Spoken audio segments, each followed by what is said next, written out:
के विषय में जानकारी दी थी। बैंक 4 प्रकार के वर्तमान में कार्य करता है। नंबर 1 मुख्य कार्य, नंबर 2 एजेंसी संबंधी कार्य, नंबर 3 सामान्य कार्य, नंबर 4 विदेशी कार्य। नंबर 1 मुख्य कार्य है। मुख्य कार्यों को हम 2 भागों में विभाजित कर रहे हैं। नंबर 1 है इसकी जमा स्वीकार करना। जो उसके ग्राहक होते हैं वो अपने ग्राहक में बैंक जो है जमा स्वीकार करता है। और नंबर 2 पर है ऋण देना। बैंक जो जमा स्वीकार करता है वो 4 प्रकार से लगभग करता है। नंबर 1 चालू खाता खोलना। ये चालू खाता जो होता है केवल व्यापारियों के लिए होता है, केवल व्यापारियों के लिए, और इस पर कोई ब्याज नहीं मिलता। ये इसकी विशेषता है, कोई ब्याज नहीं मिलता। व्यापारियों के लिए होता है, जो हमारे व्यापारी बंधु हैं उन व्यापारियों के लिए होता है और उस पर कोई ब्याज नहीं मिलता। दूसरा है मियादी खाता यानी कि फिक्स टर्म डिपॉजिट। ये बैंकों में 46 दिन से लेकर और 5 वर्ष एक लंबे समय से लेकर प्रारंभ होता है और अतः इस पर ब्याज की दरें भी विभिन्न होती हैं। ब्याज की दरें विभिन्न होती हैं।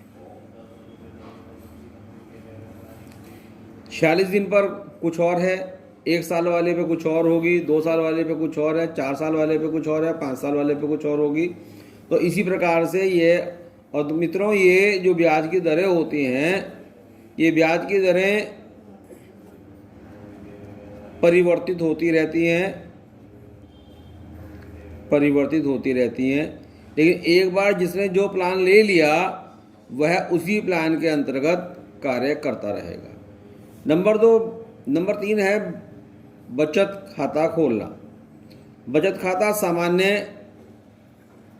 व्यक्ति, व्यापारी, छोटे ग्राहक के लिए खोले जाते हैं और इस पर ब्याज की दर न्यूनतम होती है। ब्याज की दर न्यूनतम होती है।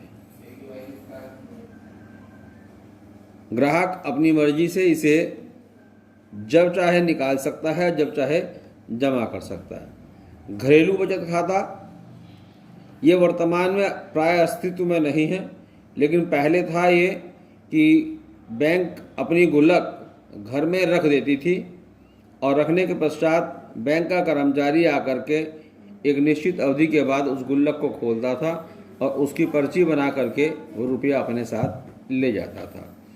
जो बैंक जमा स्वीकार करता है उसको बैंक जो है ऋण के रूप में अपने दूसरे कस्टमर्स को देता है, नगद साख के रूप में देता है, बैंक अधिविकर्ष के रूप में। बैंक अधिविकर्ष का मतलब होता है कि बैंक में रुपया कम जमा कर रखा है, आपने चेक ज़्यादा का काट दिया, तो बैंक आपकी गुडविल के आधार पर आपको ये सुविधा प्रदान कर देता है। नंबर 3 है सीधे ऋण। ऋण 4 प्रकार के देता है।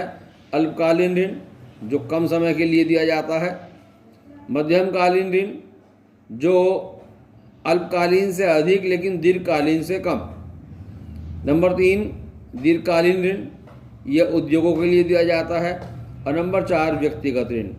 व्यक्तिगत ऋण उन लोगों के लिए होता है जो बैंक के कस्टमर होते हैं और आवश्यकता पड़ने पर बैंक से रुपया उधार ले लेते हैं। प्रत्येक प्रकार के ऋण पर ब्याज की दरें भी विभिन्न अलग अलग होती हैं।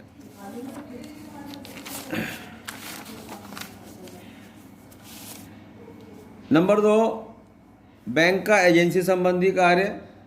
इसमें मुख्यतः चेक आदि का संग्रह करना और संग्रहित चेकों का भुगतान करना, ये दोनों कार्य जो है एक हमारा जो है हाउस होता है